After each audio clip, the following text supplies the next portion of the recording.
3000 km en moyenne par déplacement. Et en plus, pour corser le tout, ces voyages se font sur des lignes commerciales. Sympa, ce qui attend notre rookie. Mais l'Amérique, de son côté, va découvrir le bagage technique de Juninho. Une arme absolue qui, elle, a toujours su bien voyager.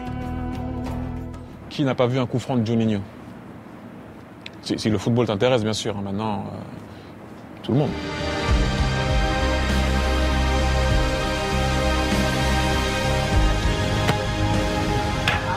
À l'entraînement, les coéquipiers ont très vite fait la connaissance de l'artiste. Quant aux gardiens, pour eux, c'est déjà l'enfer.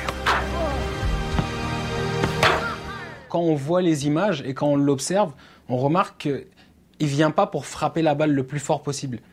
Il la frappe avec un dosage particulier et une position du pied particulière. C'est pas un intérieur de pied, c'est un mélange de coups de pied intérieur de pied très particulier. Entre la passe et ici. C'est le seul à pouvoir frapper comme ça. J'arrive pas à le faire et j'ai pas croisé beaucoup de gens qui arrivent à faire la même chose. Je vais pas essayer, j'ai jamais essayé d'ailleurs, parce que, à mon avis, je sais pas comment je vais sortir de là, mais voilà, ce qu'il fait, c'est n'importe quoi, c'est pas normal. Moi, j'ai essayé de le faire, mais vous pouvez même pas. Vous n'allez même pas me passer le mur, tout ça, alors que lui, en plus, il donne de la force. J'essaie de frapper fort, ici, du bas à haut. Je lâche ma jambe complètement, pour que le ballon il puisse prendre une vitesse et après tomber derrière le mur. Il est capable de frapper fort et de façon précise, de façon constante, sans qu'il y ait beaucoup de ratés. C'est le seul au monde. Pour moi, c'est le meilleur frappeur de coups francs au monde.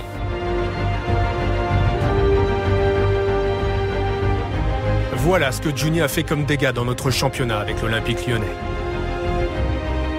44 coups francs qui ont trouvé leur cible et démoralisé plus d'un gardien.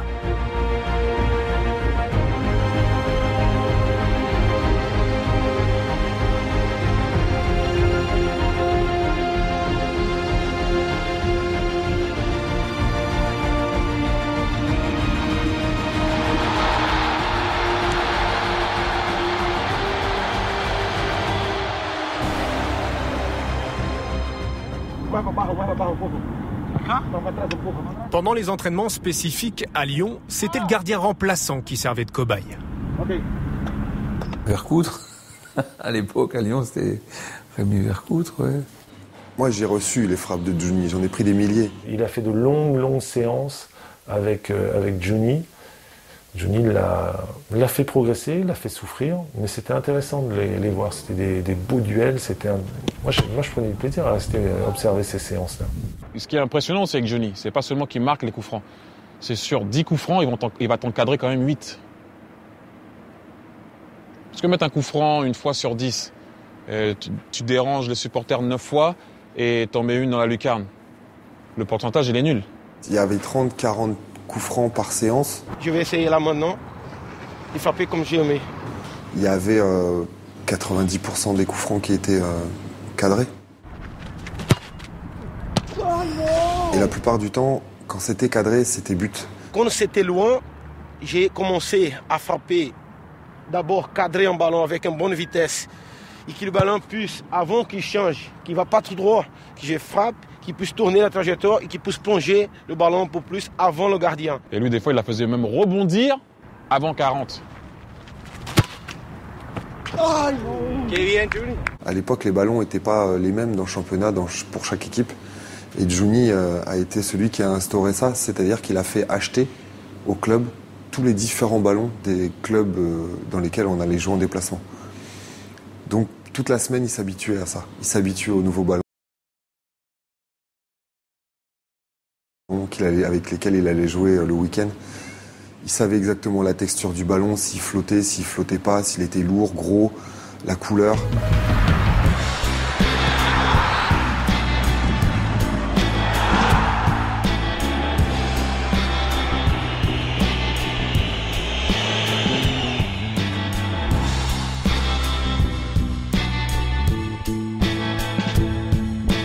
I was standing behind him when he was taking it before, and just the way it moves, the goal, you see the goalie, he doesn't know where it's coming, and it just... Lorsque vous avez un joueur comme ça, c'est tu es le patron, tu prends le ballon, je ne veux personne autour de toi, et tu frappes.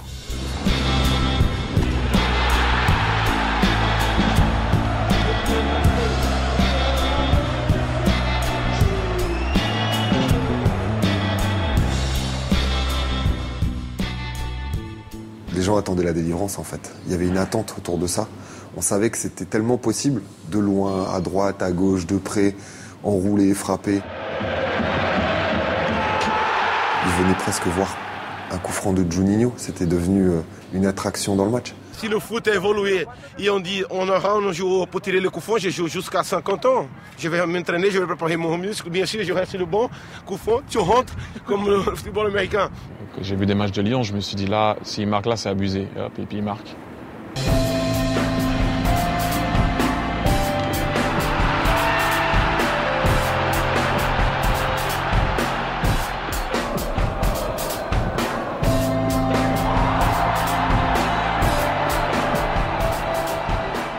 Il y avait faute à 20 mètres. On dit, oh là là, il faut faire gaffe. Il ne faut pas faire faute à 20 mètres. Les défenseurs adverses, il y a danger. À 25, il y avait danger. Et à 35, il y avait danger aussi. Alors que ça, des fois, les défenseurs, ils font moins de fautes sur vos attaquants à vous parce qu'ils savaient que Johnny, il pouvait faire tout. Il pouvait tout faire. Je pense qu'Ajaccio, c'était sûrement le plus inattendu et le plus beau. Ajaccio, c'était le 5e titre. C'était quand même... c'était là à peu près. Quand même, sans un coup franc. Quand même, c'est pas facile. Hein. Je suis complètement en confiance. À 31 ans, fort physiquement aussi. Donc je frappe. Et le ballon, il pond cette trajectoire-là, mais après, il tourne encore.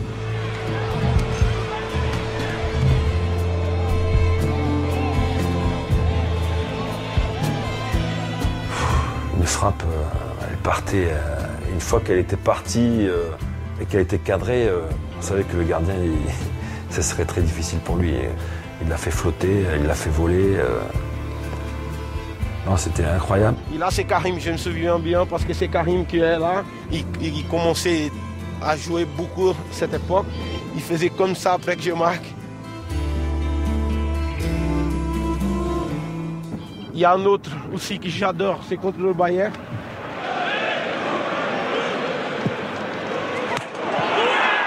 Et là, ce ballon, il monte complètement. Et Oliver Kahn, quand il essaye d'aller, c'est déjà trop tard. Et c'est marrant parce qu'il y a le petit derrière, le ramasseur de balle derrière, qui quand le ballon il part, il va tellement haut qu'il fait comme ça, derrière le but. Il pense que le ballon il va sortir. Et là, le ballon tombe. Après, il y a ce but magnifique contre le Barça aussi, parce que c'est la même frappe. Par contre, c'est à côté.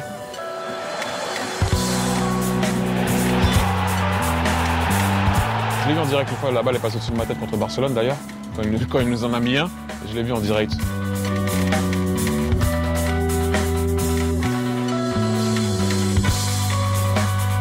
Johnny, il marque un coup franc, la première personne qui venait voir sur le banc de touche, c'était moi. C'était génial, quoi. J'avais l'impression d'avoir un retour par rapport à l'investissement que je donnais la semaine avec lui. Voilà, ma récompense à moi, c'était ça. Quand je marque un coup franc, tu vas trouver toujours un pareil. Donc, j'ai marqué un contre Ajaccio, il y a un pareil contre Toulouse. Contre Madrid, c'était loin aussi. Contre PSV, il était loin aussi. Il en a mis un jour à Guingamp. Il en a mis un jour à Rennes. Pour moi, de l'histoire, j'ai jamais vu un mec tirer des coups francs comme lui. Pour moi, de l'histoire, c'est le meilleur. Et de loin, très loin. Tu n'arrives pas à un niveau haut sans travailler. C'est impossible, c'est impossible. Tu peux avoir vraiment le talent, mais si tu ne travailles pas, c'est pas possible. Le retour à Manhattan à seulement 5 heures du match contre Philadelphie.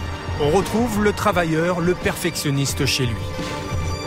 Aux États-Unis, pas de mise au vert pour les matchs à la maison. À Johnny de se gérer, de réveiller son corps. Et même si c'est nouveau pour lui, il arrive à régler au millimètre sa mini-préparation. Oh, facile, hein? Oui, je me sens bien.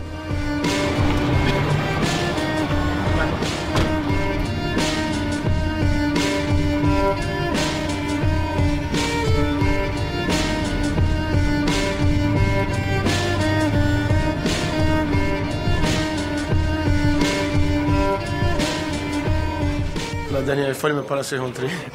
Il m'a demandé qu'est-ce que j'allais faire, donc j'ai dit je vais essayer de jouer.